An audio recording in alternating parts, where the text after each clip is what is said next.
I, 27 male, was dating my ex-fiancée, 26 female, for 3.5 years, engaged for 7 months. I loved this girl more than anything and wanted to spend the rest of my life with her. My therapist, 48 female, convinced me she wasn't right for me. I left her. My therapist then started to get inappropriate with me and tried to manipulate me into dating, having S with her. I've been trying to explain this all to my ex-fiancée, but she wants nothing to do with me because I didn't listen to her in the first place. So I've been with this therapist for about 1.5 years now. I've been in therapy since I was 19, dealing with some personal issues from my childhood and learning general adult coping skills. I have depression and ADHD, on medication for both. When I first started seeing this new therapist, I never really mentioned my girlfriend. It was just general, getting to know me and a feel of my life and the way I think. I only mentioned her when we got engaged, how happy and nervous I was.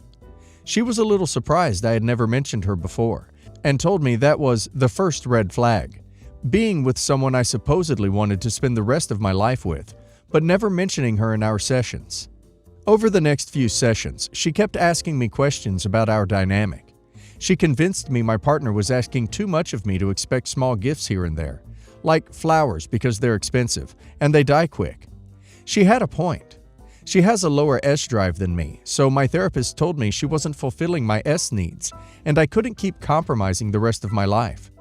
She also told me that the chores weren't fair to be split 50-50 because she makes less money than I do. Which is true. I make around $80,000 and work 40 hours a week, and she makes around $20,000 and works about the same, so we contribute to bills differently. She told me that since I had ADHD, it was unfair for me to be providing more financially, but splitting chores evenly. All things I never had issue with until she pushed them over and over again. There were more little things, but these were the big ones. I know people don't typically see problems in their relationships until someone else points them out. I thought that's what this was. When I mentioned to my fiancé my new concerns from my therapist, she at first thought I was joking, but then told me my therapist was insane and didn't know what she was talking about. I thought her getting defensive and annoyed with me was proof that my therapist was right, and she agreed with me when I mentioned it in the next session.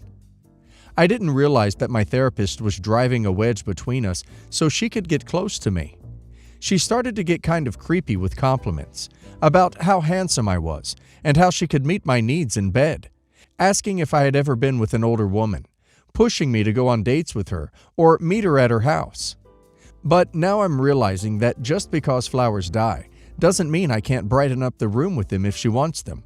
Just because she's not always in the mood for S when I am doesn't mean she's holding out on me. Just because she makes less money than I do doesn't mean she doesn't work any less than I do. And chores should be split. We've been separated for about 4 months now, and I feel like there's nothing I can do to get her to listen to me.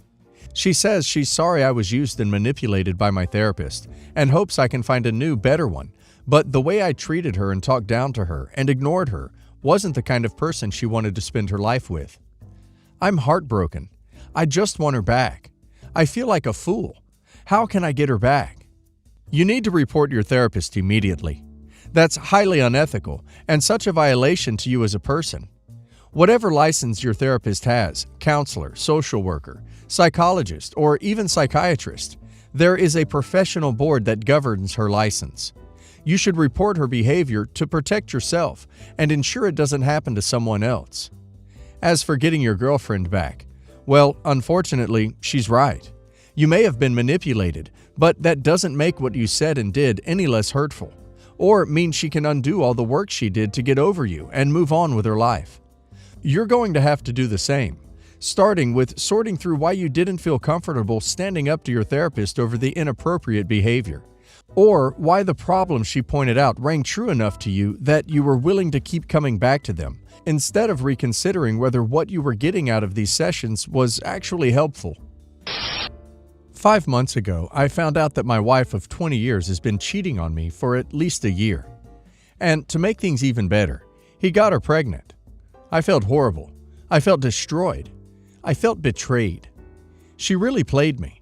My ex-wife was nothing but the doting wife at home, and I truly never saw it coming. Even our girls, 20 female, 18 female, were astounded to find out their mother cheated on me. I could never forgive this kind of betrayal, and I didn't even think for a second before resorting to a lawyer, despite numerous pleas from family members on both sides to reconsider. I divorced my ex-wife not 2 months after I found out and moved out. At first, I felt as if I had lost everything, and it was really hard to move on, but I was thankful to have the support of some family, and most importantly my girls, who were really understanding of everything and helped me out a lot. Now on to my current issue. A month after I moved out, I heard through the grapevine that my ex-wife is going to marry the guy she was cheating with, and they married, not a few weeks ago. And a few days ago, news came that my ex-wife was struck by tragedy while on her honeymoon. In a freak car accident, her husband died and she escaped with only minor injuries. She is fine, the baby she is carrying is fine, and she is at home recovering. The problem here is that now everyone thinks I should go and be her support through this. My daughters are with her, and I understand them. She is their mother. But I don't know if I have any moral obligation to do so myself. I mean, I feel sad for her, and I wish her a speedy recovery, but that's that. There was a time when I would have done anything for her, but that time is long gone now. I was cordial with her for our daughter's sake, and I think I was doing a good job. But now friends and relatives, it's not a coincidence that those are the same people who told me I am doing a mistake by divorcing my ex in the first place. Think I should help her through this, and that I should spend more time with her since she is lonely and in a horrible state. So I am here asking you this. Who is right? Should I go and be there for my ex-wife going through this, or should I keep the way things currently are? I am just confused as to what kind of obligations I have in this situation. Her becoming a victim doesn't change the past. She still did terrible things to you. You have absolutely zero obligation to make right with her. You're under no obligation to comfort her over the death of her lover, with whom she cheated on you, got knocked up, and you divorced. You two are done, and she needs to deal with this herself. I'd even go so far as to say you'd be the sucker if you did be there for her. Okay, so this is how the events unfolded. On Sunday, I was at her place. I had to check my email, so I used her laptop. I opened Gmail. Her account was already signed in. As I was about to log out, I see a Hangouts notification from one of my students. I'm an assistant professor at the local university. Out of curiosity, I check what it was and find out that they were sexting. Not only sexting each other, but berating me too. They had fixed a date the next day, by 7 p.m. at a park which is a few hours away from where we live. I smashed the laptop shut and stormed out. I think she probably figured I knew something, because I kept getting paranoid texts from her the whole day. When I got home, I realized how foolish it was of me not to collect any evidence. I was only going to regret it even more. So the next day I drove to the park by 7. Part of me wished none of this to be true. But when I got there, I saw her car, which is mine, parked there. I walked by the car and my girlfriend and the student were making out. I knocked on the window and promptly asked for my keys. They had that deer in the headlights look, and I could literally see her face turning pale. I also told her that we were over and to never contact me again. She starts sobbing. When she asked me how she'll get home, I asked the kid to drop her home, and he just bolted. Just ran for his life. He even left his phone in the car. I locked the car and left her there and drove home. I guess I'm too petty to be the bigger person and drive her home. She kept texting me the whole day, apologizing and asking for another chance. I blocked her and went on with my business. I was very rattled, but I could function. I didn't want to talk to anyone, at least not then, apart from my best friend, but he is away on his honeymoon, so I didn't bother him. I had a few drinks and went to sleep. I woke up at midnight and went through my bank statements and canceled our joint account, from which she had withdrawn a large amount that evening. To clarify, she did have some money in it, but almost 80% of it was mine. So I texted her that I want my money back or else I'll press charges, and that was it. My phone kept ringing that day, so I turned it off while I was at work. She kept calling me from unknown numbers. When I got back home and turned my phone on, I had heaps and heaps of notifications. She posted on Facebook that I had been cheating on her and tagged me. She also added that I was emotionally A and a two-faced D-bag. The post blew up. It got more than 300 likes, which is a feat for her. We went to the same university and have a lot of mutual friends, and a majority of them blocked me on social media. Someone created a group in WhatsApp where they were swearing and cursing at me and calling me a horrible human being. I was appalled, obviously. They were even posting memes about me. My younger sister called and yelled at me, called me a piece of crap. She told me that she is ashamed to call me her brother. She told me that I'm following my father's footsteps. He left our mother for a woman half his age. My mother got depressed and died a few years later. They never divorced. She refused to hear me out and told me that she had heard enough from my ex. While I could handle losing a few acquaintances, my sister is the only family I have left. I don't know how to handle this.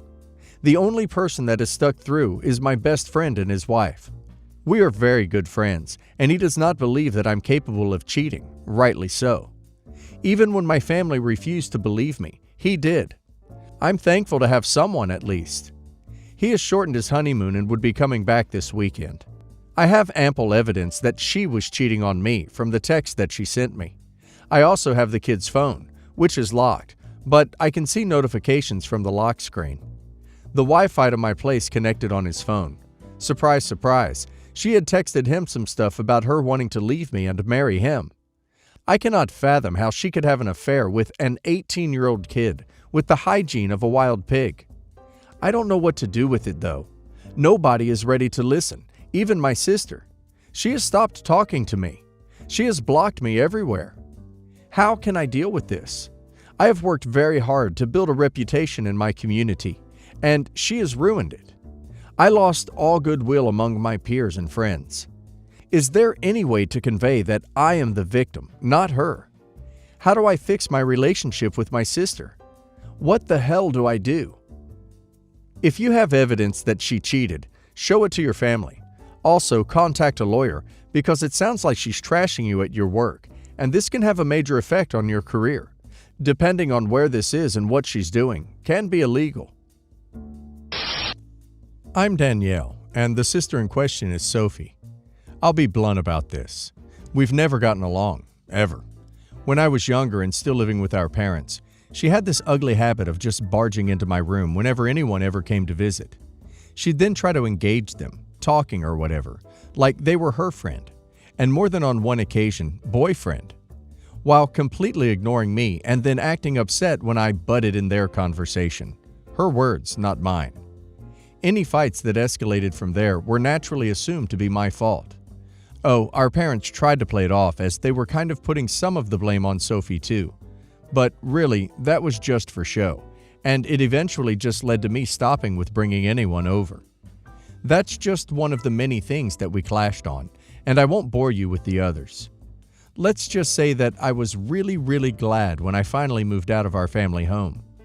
Anyway, one of the few things that I found tolerable about her was her occasional taste in boyfriends, latest being Adam, who was really great by all accounts.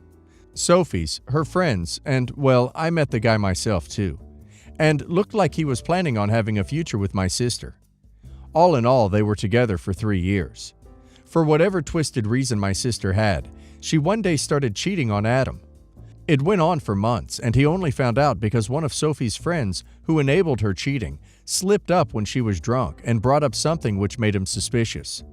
He went looking and found evidence of what was going on. I want to point out here that they were one step shy from an engagement before the fallout. Adam pretty much went nuclear on my sister. Cold turkey, in one shot. He didn't want to hear her begging or pleading. He didn't care to find out why she did what she did. He literally just bagged everything she had at his place and delivered it to our parents' house. I was there at the time, visiting, so I pretty much learned about all this when our parents asked him what was going on. Naturally, a few hours later, Sophie came to our parents, sobbing and bawling her eyes out. Frankly, I was disgusted with her. What ducking right does she have to act like she was the victim here? Our parents and siblings all started comforting her, even bad-mouthing Adam despite knowing better. I tried. I really tried to keep my mouth shut.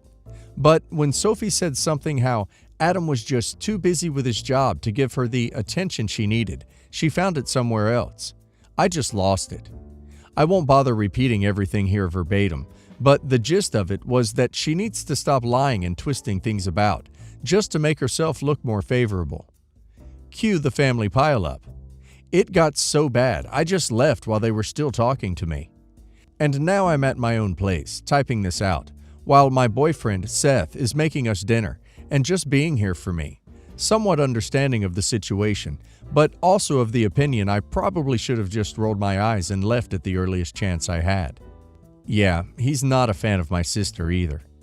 Meanwhile, my phone, my social media, my everything that I have is being blown up by family and some family friends talking about how insensitive, how cruel I was to Sophie in her time of need, and so on. Look, I can understand that you should be supportive of family through some tough times, but when crap is solely of their own doing, when they're still acting like they did little to no wrong, then I just can't stand it. I can't stand there and pretend to be there for her, to comfort her when she cheated on the guy that she herself called husband material, and the perfect boyfriend, Jesus. But now there's this. The aftermath of my actions, truth be told, I can easily weather it out. I've done it before. The question is, should I? I know they'd pick her side over mine any given time, and honestly, I'm fed up. I'm not particularly close to my parents, never have been, and while I'd regret losing touch with our other siblings, I wouldn't lose much sleep over that. And I don't know, because I'm still filled up with piss and vinegar. I don't know if that's actually something I'd want to do. Seth is behind me 100%. He said as much. They're my family, not his, and ultimately, he says that when we make our own family, they can choose to be a part of it or not, but that we won't allow them to or attack me just to placate my sister. I guess I came here for two reasons, to vent and to just ask, just for your opinions really. Does this really sound like it's worth maintaining relationships over? Put the lot of them on a timeout. Don't answer their calls or respond to messages. Unfollow them on social media and remove them from your group posts. It doesn't have to be permanent, but you should show that you won't put up with their treatment of you. Adam does sound awesome. As for the rest of it, they'll get over it.